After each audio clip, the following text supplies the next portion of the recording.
Good evening, everyone. This is Deidre with Are You a CPS Victim Like Me? I apologize for taking, I think, a 3-week break now, but like I've mentioned before on my shows, it's very hard to not only schedule a guest, but then to have the guests follow through for whatever reasons might be, because, this is not an easy subject to talk about as far as your children and CPS, but I was very fortunate enough to come across our guest this evening, which is Ashley, and here we are. So we made it. We're a little bit late, but I had a phone call right before now. So again, we're here. But real quick, some I guess, secretarial type of stuff. Anybody that's watching the show new, I do this show under a platform of an attorney, CPS attorney that practices here in Southern California. His name is Vincent W. Davis. And I am a parent that went through a CPS case myself back in 2020 and came along this attorney. And now I do these shows to kind of help get the word out there to parents, hopefully like Ashley, that have just recently become in contact with CPS, that can not only get educated on what the corruption of CPS is really all about, but hopefully save another family from being not only torn apart, but torn apart for a permanent situation as far as adoption and stuff. So that's a little bit about me and the show. And then if anybody's interested of being a guest on my show in the future, I do these shows every Wednesday at 5 p.m. Pacific. And the number on the bottom right-hand corner of the screen, you can always call and ask to get scheduled for one of my shows, and you can come on and share your story. So I don't want to take too much time away from Ashley, so she'll be able to share her story in detail. And if we do have to come back for a part 2, I'd be willing to do that as well. One last quick thing, if you come on my show and be a guest, you do qualify for a free 15-minute consultation with the attorney, Mr. Davis, to maybe get any questions that you want answered, or maybe even potentially be able to retain him if that's an option that you're looking to go forward with.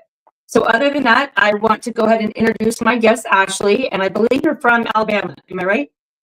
Or no? Yes, ma'am. Okay, perfect.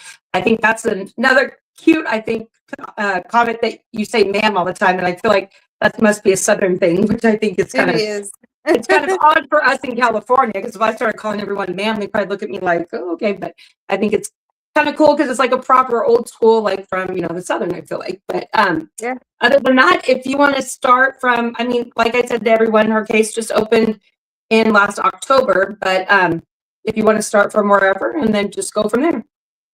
Okay, so basically CPS showed up at my husband's parents' house. They came in, they had no warrant. They just had a phone call that I was using drugs, and they came in and gave me a urine test. I passed the first one, and then they proceeded to give me another one. At that time, I did fail it for fentanyl, and they took my kids, and this was October 2nd, and I'm calling caseworkers. I did everything they told me to do. I checked myself into inpatient rehab, and I'm calling caseworkers, supervisors. Nobody's answering the phone for me or my husband. Nobody's calling us back. We don't know where our children are at this point. No visitation has been set up. And to top it all off, we can't even leave messages anymore because guess what? Both the mailboxes are full. So I haven't had a court date. I haven't had a visit with my children. Like I said, at this point, they're in foster care, and I couldn't even tell you what city they're in. And I have not only myself, but my counselors here at Bradford, they have called multiple times. And it's just like trying to get through to somebody is an act of Congress. And it's a nightmare. My family is going through the biggest nightmare that we could ever imagine. And it's like, we don't even know where to start and how to fight back.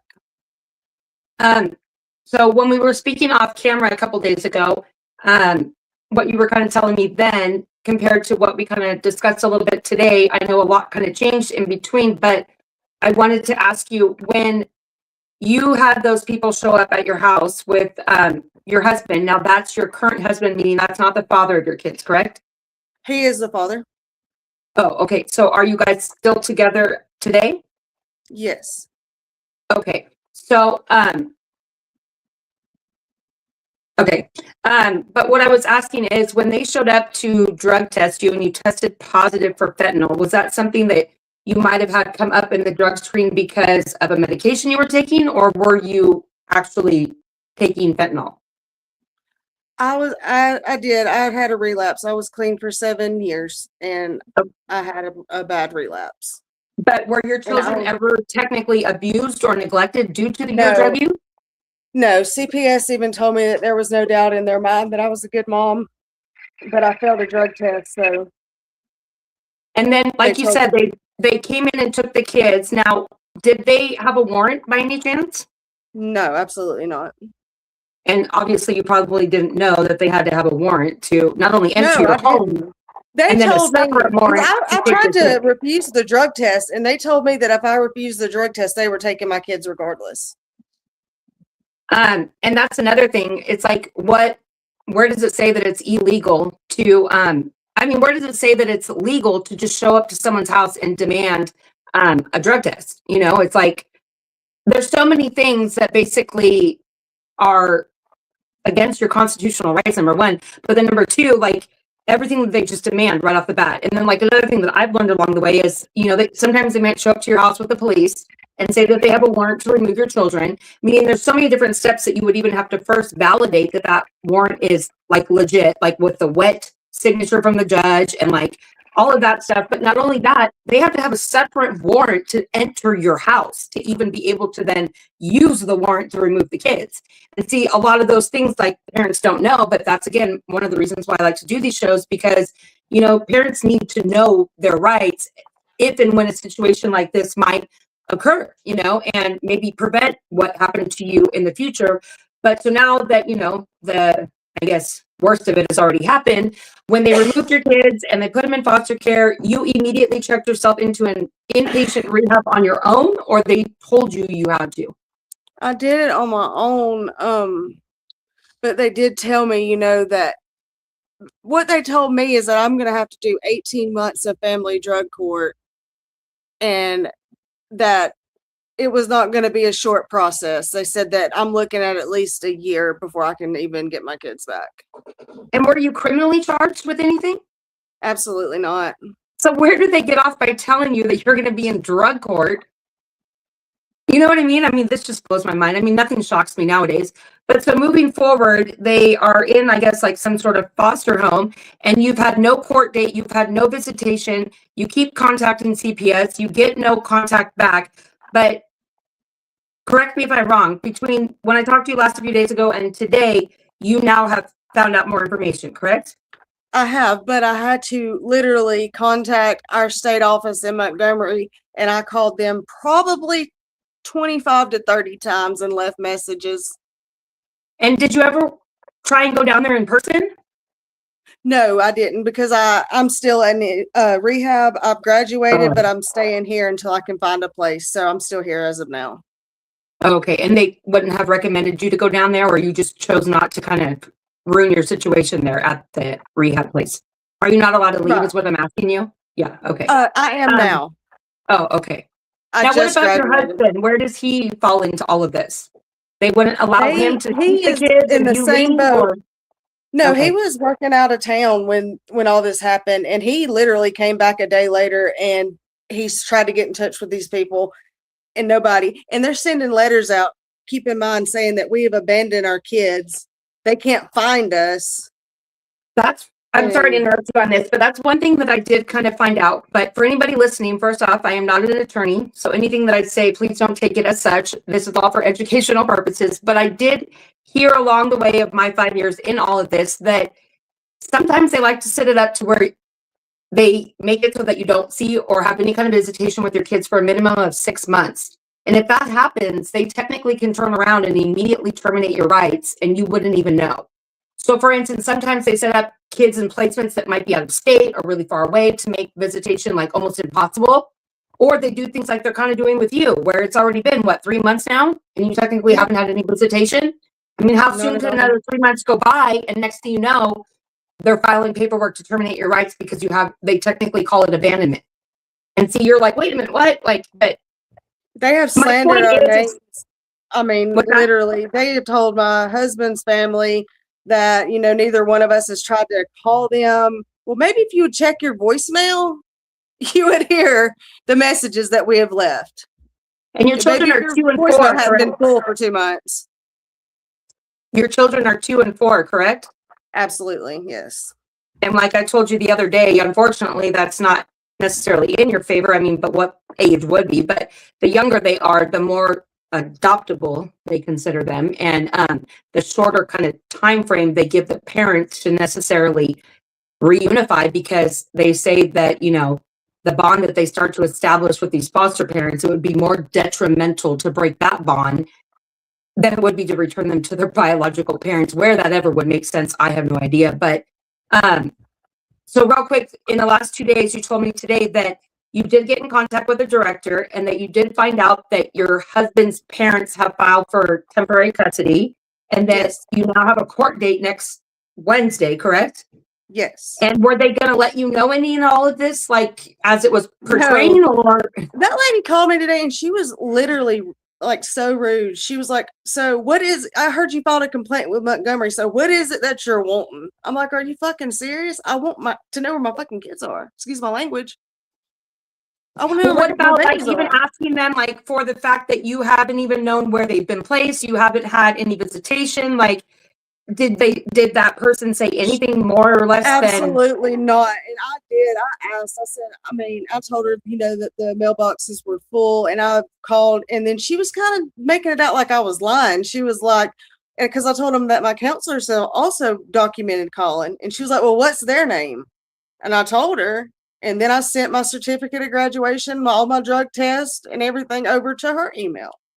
You're supposed to also be you are also supposed to be appointed a public, court appointed attorney, might as well say.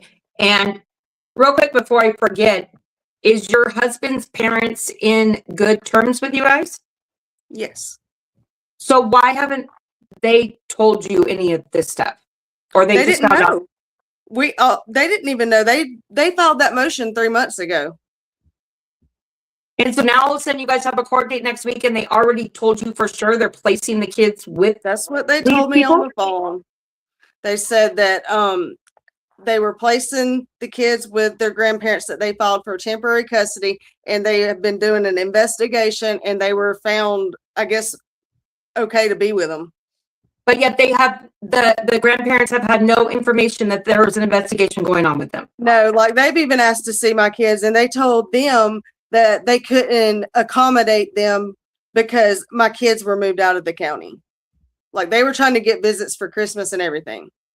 Oh my gosh, you have been wronged in so many. I mean, CPS is wrong to begin with, but yours just adds that extra layer, because if I'm not mistaken too, I'm not an attorney, but what I've always been told is when your kids are removed, you're supposed to have your first court date within 72 hours. You're supposed to be able to give a list of up to 25 people that you would like your kids to be placed with, and they have to go through every single one of those people and basically vet them out, like to give valid reasons why they can't be placed with them. But by law, they need to first go to relatives and or even friends of the family, and they can live anywhere in the world. Literally, they can live anywhere in the world, and they would have to be okay with that first before they ever put them in foster care. And then you have to be able to be set up with like a social worker to be given like a case plan, or to be given your visitation like schedule.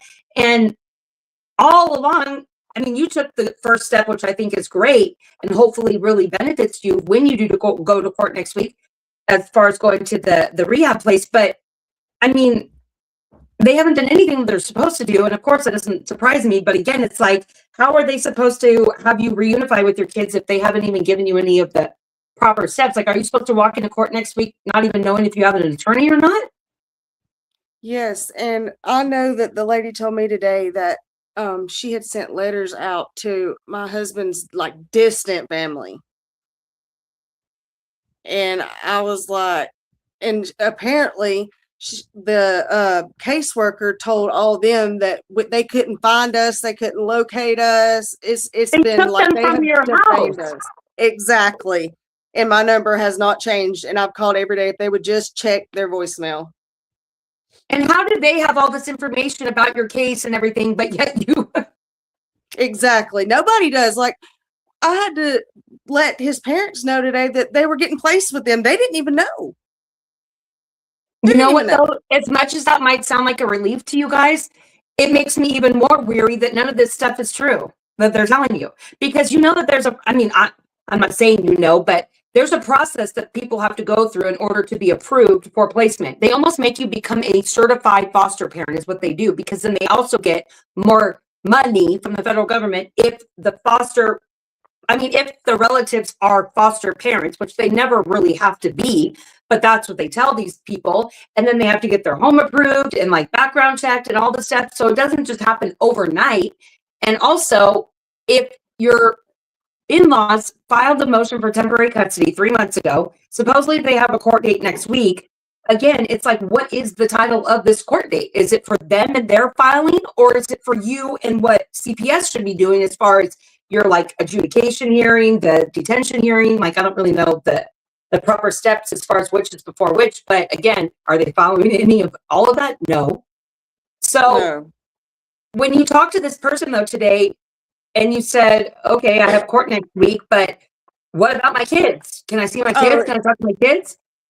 Yes, that's exactly what I asked. And all she kept saying was that they were going to be placed with their grandparents. Like, she was literally, excuse me, rushing me off the phone. And you only think that she called you because you filed the complaint with the who? The state office. That's what she said when she called me. She said, so I heard you filed a complaint with the state office. And is she from CPS or is she like from the state office?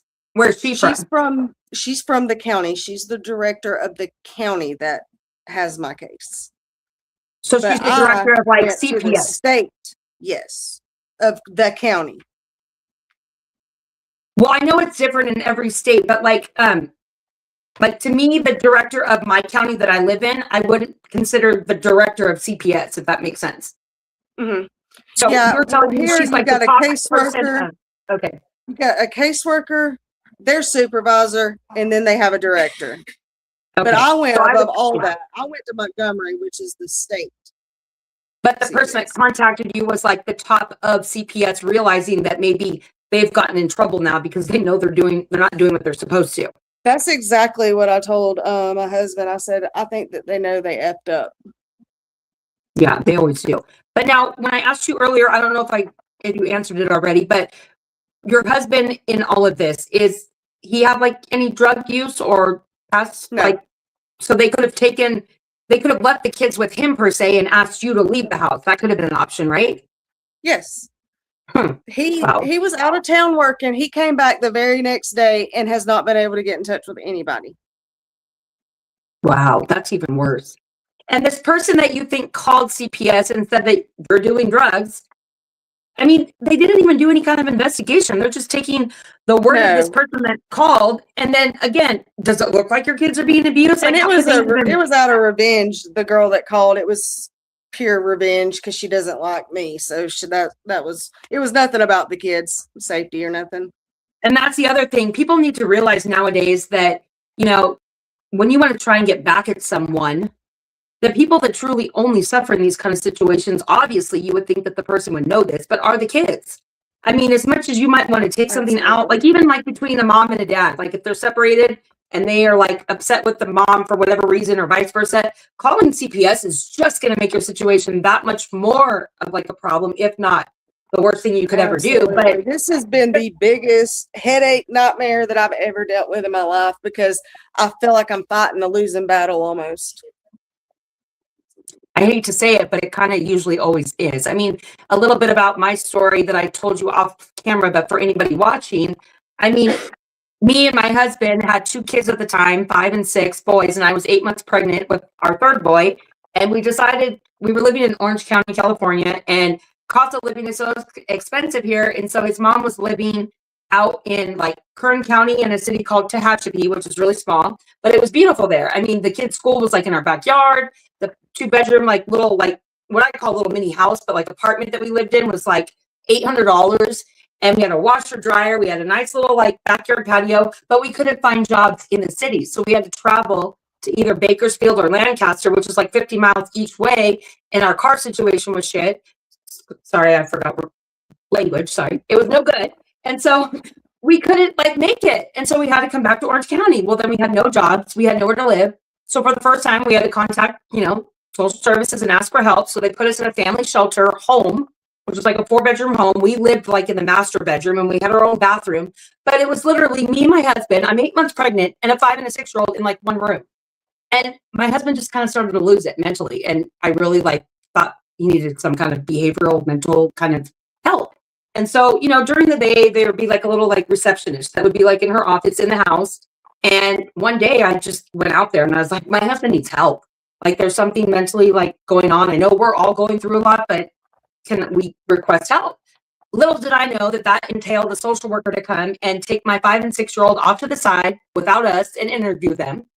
And my 6-year-old had a constipation issue since he's been born still to this day. And so he'd be like six years old walking around with like a log of poop in his butt, and then he'd break out in a rash and it'd be like a double problem. So my husband would get frustrated and like show him after he would like change his underwears and stuff and be like, this is not okay. You're old enough to tell us if you have poop in your butt so we can clean you so then you don't break out in a rash. Well, my 6-year-old told the social worker, bless his heart, but he said, my dad puts poop in my face. They took that and ran with it. Like, oh, like he rubs feces in his face. I mean, my gosh.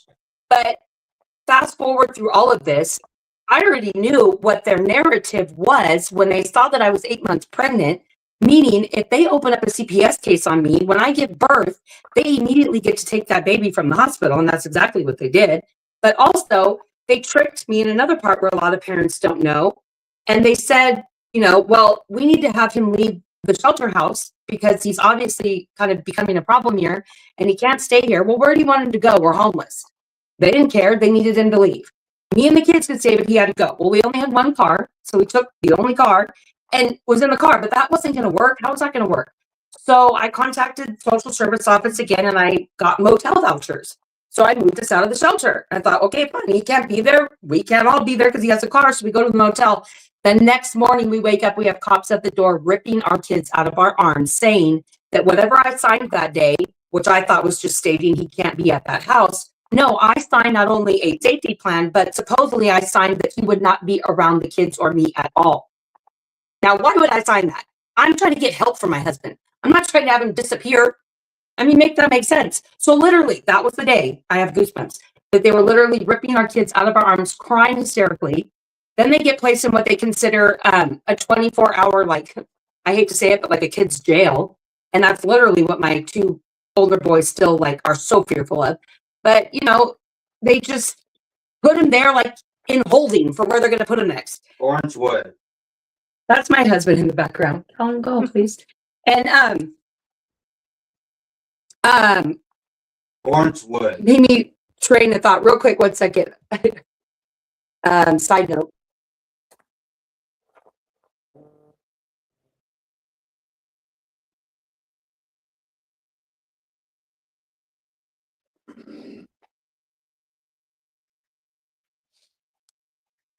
Pardon me. Sorry about that. It's okay. Anyways, I forgot where I was. They were at this place called Orangewood, and they have nightmares from it because the way that they treated them there, I mean, the way that they were so scared. I mean, they said that they had lights on for them at nighttime, but then like they'd wake up crying, not knowing like when they were going to see us and whatnot. Fast forward, my mom came into the picture and she took placement of them. But the worst part of my story is I never knew in a million years that my mom would end up basically not only siding with them, but almost fighting me more or less to not have my kids return. And to this day, they're still with my mom 5 years later. And imagine that being the worst situation, even though it's your mother, than almost like having them be in a foster placement. But just to tie my story up, because this isn't about my story, but again, it's just the corruption in itself in a full, is that my mom didn't want to adopt because she found out that if she adopted my kids, the federal money that she gets every month for them would stop. If she chose to be the legal guardian, which I would still have my rights because your rights don't get terminated with that she would continue to get paid for them until they're 18. So she chose to be the legal guardian. Whereas my youngest child that got taken from the hospital, placed with foster parents that couldn't have children of their own, and then definitely wanted to adopt. That was the reason why they came into this to begin with. Just because they wanted to adopt, basically meant that we lost our rights and they got to adopt. So it was almost like, how can it be okay for my mom to choose legal guardianship, still leave our rights intact, still give us that chance to eventually get our kids back, but because the foster parents want to adopt, guess what? They get to adopt, your rights are terminated, and it's over with. And it's like, this kid wasn't even born when this opened, the case opened, but that's the child I lose. And that's what I was trying to get to at the beginning. They saw the narrative, the end part, when it started, meaning that's what these demonic entity people, I feel like they truly are, because how can they go to bed every night knowing what they're doing to innocent children and families? But I mean, they already knew that this is what they wanted to happen, because they get bonus incentives for adopting out your children. And you would think it would be reversed, like bonus incentives for being able to reunify the kids back with the family. And that's not the case. And so that's why I'm really like scared for you, especially because your kids are so young. I mean, they told me at one point towards the end, well, I guess at the TPR hearing, the termination of my parental rights for my youngest, that attorney for my youngest stood up in court on record stating that, I can see that the mother has done X, Y, and Z. I can see the father has done X, Y, and Z. But, there's a time clock with these types of things. And we are at that point where we are just out of time. If we had a little bit more time, I could definitely see child returning back home. But unfortunately, we're out of time. But how would you sit there and say that and be okay with that? And to know that you're going to warp this child's life for the remainder of his life. I mean, just because we're out of time, but yet you could see we had just a little bit more time that he'd come home. And not only does it affect my youngest, but obviously it affects my two older boys because they lost their brother. And again, all while me and my husband were still sitting there thinking, why did our kids get taken in the first place? It's like we went to seek help. We didn't have, I mean, it could be either way, but we didn't have anybody call on us. We didn't have anybody file reports, but it's the same thing because again, you had some basically person that wanted to just like take the bench out on you. And that's what they chose to do, which is also very sick. But another thing that I'm thinking of too is why aren't these parents ever criminally charged if we are technically such abusers and actually lose our children? Why is my ass not sitting in jail? Exactly. It's like there's so many things that I've learned along the way that it just makes you want to like scream like at the top of the hillside and be like, how is this really happening in America? And it's not just here, it's everywhere in the world. We've heard stories and it's just all ran off of money and funding. And that's the sick part of it all, is that our children are suffering for the financial gain of these sick individuals that can really go to bed at night knowing that they're doing this. And here we as parents are sitting here thinking, we have constitutional rights for a reason, and every single last one of them have been broken. But you go into court and try and fight even yourself or with an attorney and go that route, and you'll never get anywhere because, again, they don't go by any of the laws. They go by their own narrative. They make up their own things. I mean, social workers can use hearsay, but parents can't. We don't get to have an option of a grand jury. I mean, how is that not legal? There's so many things right there off the bat.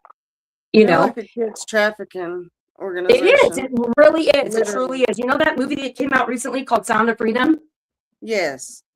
Okay, look how hard it was for it not only to get into some movie theaters, but even when it was like you would be in the movie theater and they would just shut off halfway through, or like they were fighting and not let it be played. Well, why?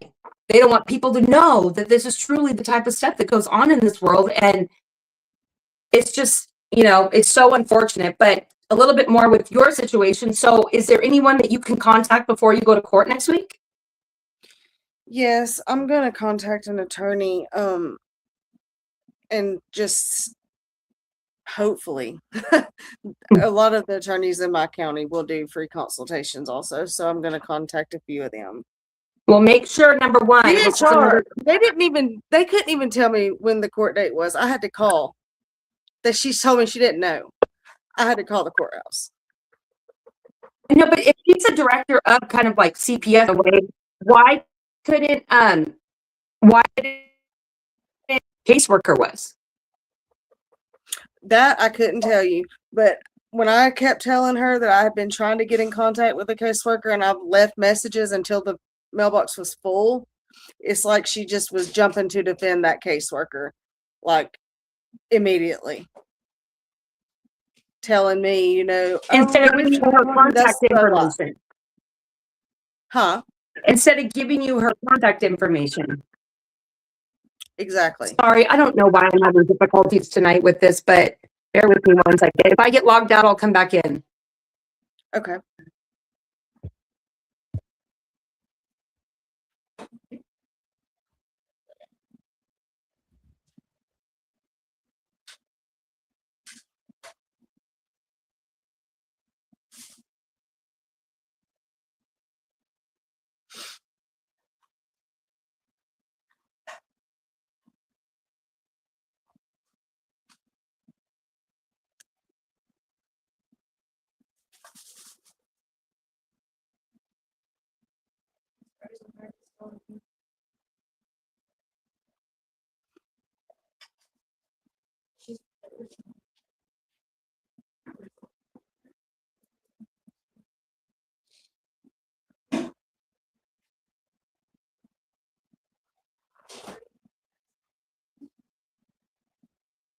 Grace, can you hear me? Am I back in, Ashley? Yes, you are. Girl, I'm telling you, for everybody out there watching you, if you could see how red my face is, I am like trying to do this show with all of my might, if you even knew. And every time that I either do the show or like try to do the show, there's always something. Meaning, if it's not someone now calling nonstop back to back, not getting the hint, or if it's my static in my voice, but I am so determined to not only keep pushing forward for the reasons I do this show, but I almost joke with my kids every now and then, and I used to say YouTube all the time. And the reason behind that is because if something bad's going to happen, it's going to happen to not only me, but like my family. And I'll always say YouTube because I would say if someone were to follow me around, like all these content creators, we would probably be millionaires because people would be so excited to tune into tomorrow to be like, what could possibly go wrong today? Because I mean, for instance, for example, my kids came down to visit for their Christmas break and they were staying with my cousin. And I hadn't seen them or talked to them in like a little over 3 months because a little bit more about my story is I was finally able to file a motion to terminate guardianship back in July or whatever. And then my mother got word of it right around the end of September when was the last time I went out to Vegas because she lives in Vegas to see them. So the second she got word that the fact that I filed this motion, she cut off all communication with my kids. And I hadn't seen them or really been able to talk to them. So eventually, you know, things have been moving along with my court cases and stuff. And so I found out they were coming down, my two kids, my two older boys, for Christmas in California because my cousin lives here. So I got to see them a few times. But one of the instances, we were at Knott's Berry Farm. And we had 3 days to choose from. And it has been raining here in California like crazy. So I looked at the weather report and I'm like, okay, well, I think this day it looks like would be the best because it really doesn't say it's supposed to rain that day. And so let's go. I said I should get ponchos and stuff, whatever, but we ended up not getting them. And I get there and she gets there to park. And the second I step out of the car, it starts to like downpour. And I have no ponchos. So I'm like, okay, I guess I have to take my umbrella. I'm going into an amusement park with an umbrella, but oh well. So we're all kind of like laughing, but whatever. We get through the whole rain of the day. Then comes a point where we decide to go on our last ride or whatever. And by then it's really kind of raining, but everybody in the park is so over the rain by now that we're like almost basically drenched because we don't care, but so like uncomfortable. So we're waiting in line for this ride that my one son really wanted to go on, but we kept kind of stalling because I really don't like it. And I'm like hoping that maybe we ran out of time. So there we are in line, right? And I'm telling you, it's like really pouring now. Where kids almost are acting like we're soaked, so who cares? They're like getting like even more drenched, like in the line and stuff. And we're getting closer and we're getting closer. And as we're getting closer, I start to look at the ride and I'm like, is this even safe anymore? Like I'm really kind of freaking out, right? So I'm like, well, I guess it keeps going. So let's just go with it. We get right up to like literally the gate where we're going to get on next. And they make the announcement that they are going to temporarily shut the ride down. They don't know when it's going to come back up. You're more than welcome to continue waiting in line. But at that point, the park was closing in like 20 minutes anyways. And my son looks at me and I look at him and I said, I hate to say it, but YouTube. And he's just like, Mom. And I'm like, but seriously, what are the chances that we're right up at the gate? So I took a picture of him and made him go like, it's right here, you know? And then I'm kind of excited because, you know, thankfully I don't have to go on it now. But then I'm like, maybe it saved our lives, you know, because I seriously didn't know if we'd survive it. But I mean, little things like that, you know, but I don't even know how this story started. And I could talk forever, as you could see. But anyways, to kind of tie in your story, if you even want to come back, like maybe for a part 2 after next week, because I know your next court date is when I would do my next show. So maybe the following week, I'm sure our guests or whoever is watching would, love to find out how it went or what you're facing, because I would love to do an to, update. yeah. And then, like I said, you qualify for a free 15-minute consultation with the attorney that I do the show under. So when we get done with the show, I can set that up for you. And, any way that we can be of help to you. Another thing I want to mention to you real quick before the show's over, about, I want to say a couple months ago now, I can send you the show. I had on the attorney, Mr. Davis, and I had on the founder of the Family Court Fraud Warrior Project, which you can find on Facebook. His name is Dave Weigel. And basically it's on Facebook, yes, but it's not a typical Facebook page. He uses it as a public ledger. He's a Wall Street fiduciary. So that's all about like finding fraud within anybody.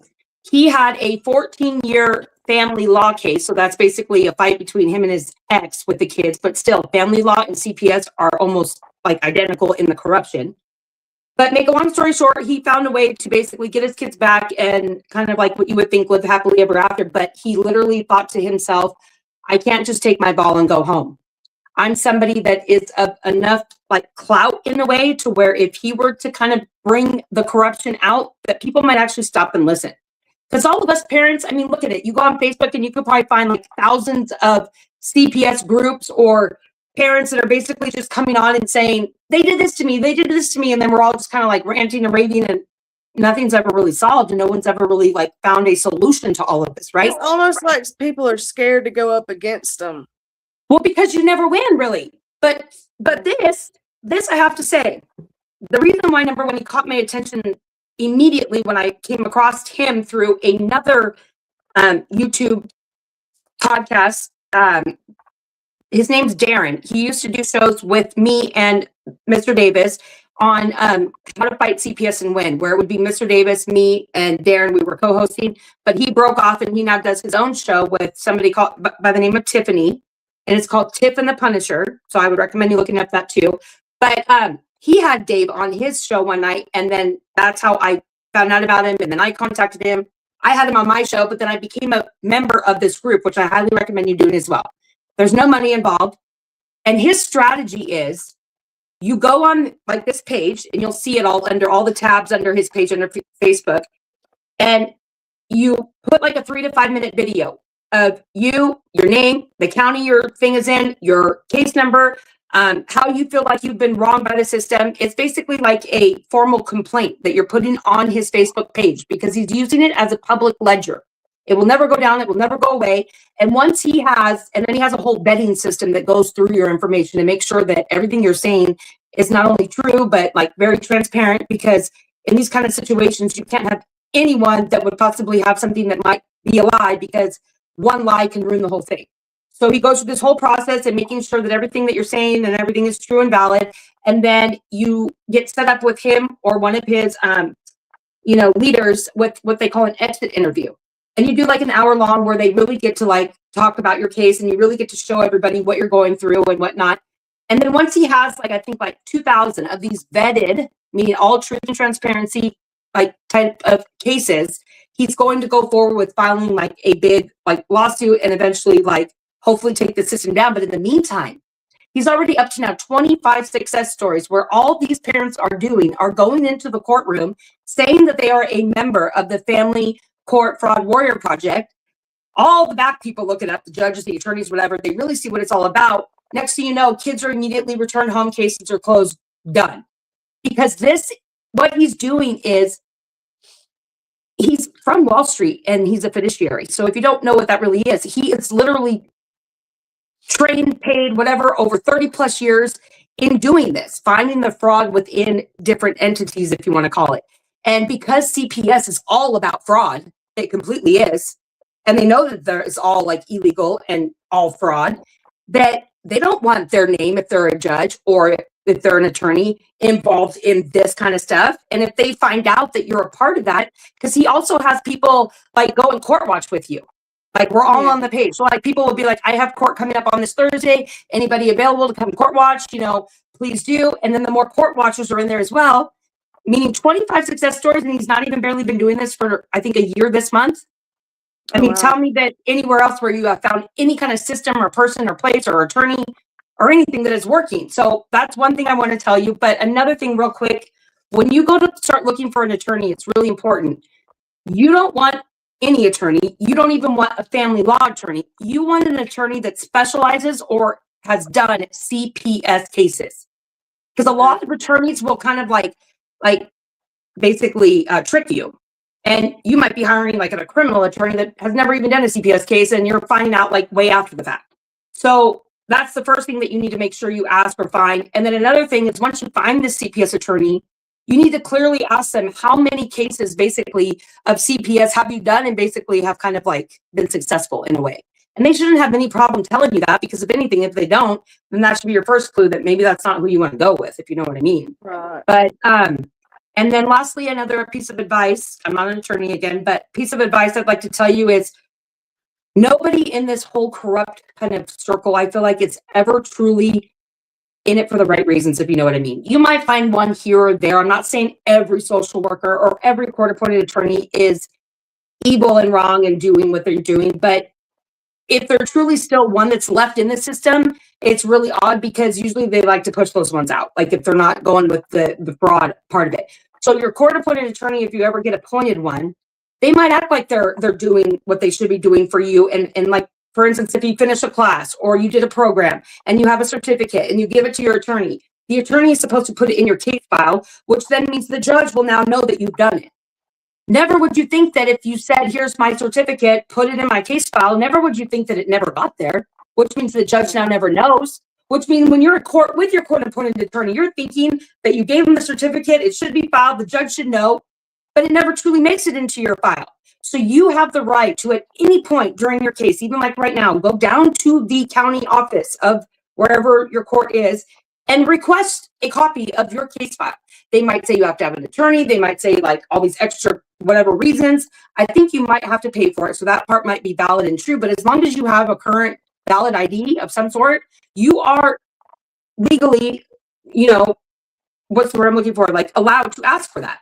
And that's where you need to constantly keep up with, because let's say if you did turn in a certificate and you went next week to ask for a copy of your case file, that certificate better not be in your case file. And if it's not, then you need to follow the proper steps to like make sure that it happens. And a lot of the times, a lot of people want to take the judge and right away say he's the worst one because he's the one making the decisions. But in all honesty, a lot of the times, the judge doesn't even see any of these certificates. So then you wonder why he's going with this judgment or that, because again, he can only go off of what's in front of him. And you never usually get to talk. It's always your attorney. And, I know I talked a lot of the show, but we are obviously wanting to have you come back the week after the following to give us an update. But, again, just for anyone watching out there, we do these shows another reason to kind of like form that community of helping one another. Because again, in my situation, like you can kind of see, you would think that you can lean on your family for support in these kind of situations. And look how not only did my mom kind of like take my kids and still have them, but I lost what little family I have to this day. And it's just really hard to see how these, CPS individuals can really just like brainwash the little few people that should be there to support you because, maybe it's money or maybe it's whatever, but, these kind of people that are going through it, I think are the best people to give you advice or help because they're going through it as well. Where your family might act like they're giving you help, but you never really know their true colors as far as their incentive at the end of the day. So I think I talked enough. Did you want to share any last comments or questions with me or the show before we kind of end here? No, I do want to come back and do an update and let everybody know how the court case Yes, is. definitely. Okay, well, keep in contact with me, and when we get off the show, we can get you scheduled with the attorney and have him kind of maybe give you some, last minute tidbit points before you go next week. Because, I think he's probably not going to be shocked because he's probably seen and heard it all. But, to not even know what the title of the hearing is that you're going to next week, it doesn't blow my mind, but it does. So, and hopefully your in-laws do, get your kids, but, again, that's the whole situation of that even just sounds really not right or believable, but hopefully that's what ends up happening. So, okay, well, we're kind of at our end here, and anyone that wants to be a guest in the future, call the 888 number on the bottom right-hand corner of the screen, and my producer will get you set up. And I thank you, Ashley, for coming on tonight, and we look forward to having you come on again in a couple weeks. Have a good night, everyone. Thank you. Thank you. Good night. Uh-huh.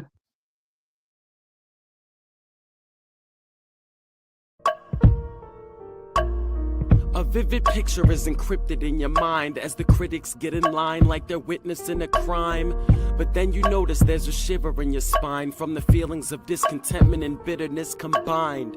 Heartbroken when you listen to the judges, another kid's innocence corrupted, and if you go against then it's destructive. Consider this predicament the toughest, but we believe in a system fit for justice. Child Protective Services only pretends to save it. The one solution for this is worthy of instant praises. 30 years of experience with relentless cases. Allow me to introduce them. This is Vincent Davis, defending you when they don't think a mother fits the role. Is it juvenile dependency or government control?